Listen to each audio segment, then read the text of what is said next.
መጣ። እባክህ እርዳን። ምንድነው? እህቴ ሰክራለች።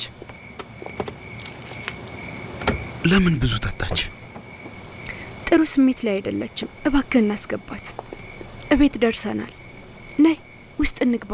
ይቅርታ፣ በዚህ ሰዓት እንደዚህ ማስቸገር አልነበረባችሁም። ይቅርታ። አያስፈልግም። እንደ ፍቅረኛዋ ይሄ ያንተ ስራ ነበር። ጣልቃ ገባውብህ። አሁን በየጊዜው ለምን ከተለያዩ ሴቶች ጋር እንደምትሆን በደንብ ሳይገባኝ አልቀርም። ምን ማለት ነው የፈለግከው? ይችን ቆንጆ ሴት የራስ ለማድረግ ገና ሩቅ መንገድ መሄድ ይጠበቅብሃል። ያለመደብህ እዚህ ቆመ እስክትመጣ መጠበቁ የጨነቀ ይመስላል። ወሬውን ቶ ውስጥ እናስገባት። መሽቷል። ወደ ቤት ሄድ። ለእኔ ተወው። ነይ ነይ ነይ። ቀስ በይ።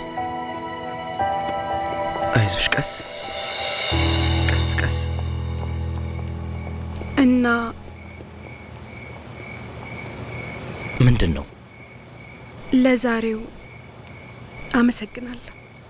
ምንም አያስፈልግም። ማላውቃቸውን ብዙ ነገሮች ሰምቻለሁ። ዛሬ ባልመጣ እጸጸት ነበር።